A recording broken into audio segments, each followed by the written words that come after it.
I'm talking about Sul Tasto. Sul Tasto is playing above the fingerboard, so like this.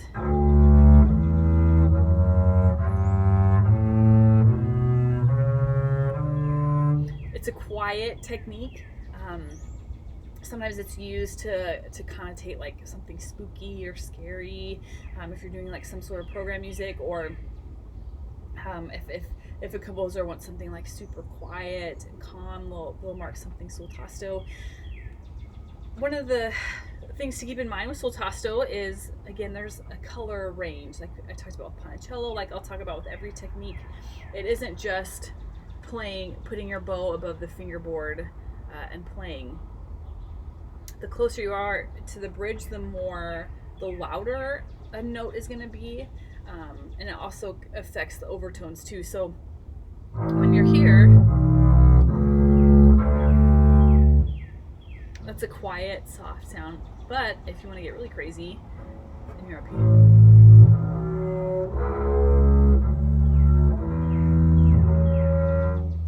quieter, softer, calmer. Sul Tasto. There's a range. Some of the things to keep in mind with your bow: fast, light bow. I think about playing on just like one or two bow hairs. That's kind of it. That's just for visualization. Most of the time, I'm not actually just playing on one or two bow hairs, because that's kind of impossible to keep track of. But just a light and fast. If you try to do short and heavy, the pitch kind of bottoms out. So, and it sounds yucky. So, really fast and light bow. Take the weight off of the top. And I'm thinking more about, for German bow at least, I'm thinking more about these three fingers controlling the bow than I am about my thumb pressing on the top of the bow, as opposed to Sul Ponticello when it was all about the thumb and all about getting weight into the stick. This is about just moving the stick, not about weight into the stick. Check your context for Sul Tasto. Again, like with every technique, there's a color range. I know I've said that multiple times, but I think that's something that gets really overlooked with extended techniques, is that it's not just, parking your bow above the fingerboard. It's not just getting as close to the bridge as you can. There is a color that you can get, especially if you're playing in a section.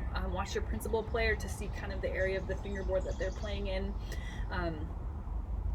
This technique, I would encourage you to just take a few minutes and run some of your scales using Sul Tasto, to figure out how your bass responds. Some basses, need more bow. Some every bass and string and bow setup is different, and so take the time to kind of play with it and see how your bass responds, see how your bow responds, like what fingers need to be the most engaged. When I practice extended techniques, I in addition to thinking about them as play, I also think about them. I try to approach them with the same attitude as I approach scales. Why do we practice scales? We practice scales for many reasons, and one of them is so that when we see a scale in a piece, we can just play it without even thinking about it. It just becomes kind of second nature to run a scale.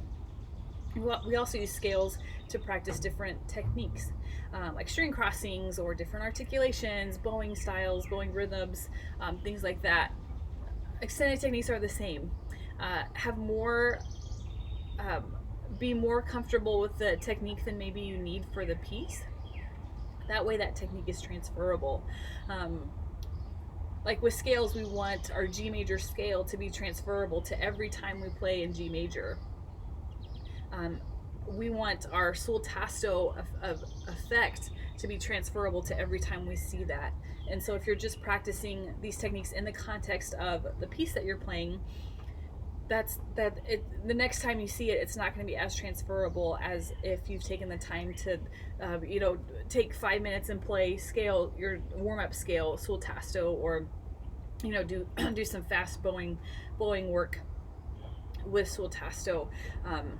I think that helps helps make those techniques transferable. more technique than what you think you need is the name of the game, at least for me.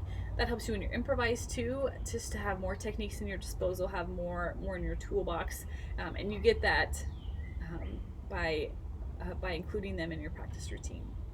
So that's all I got. Have fun with go and have fun with the Sul Tasto technique.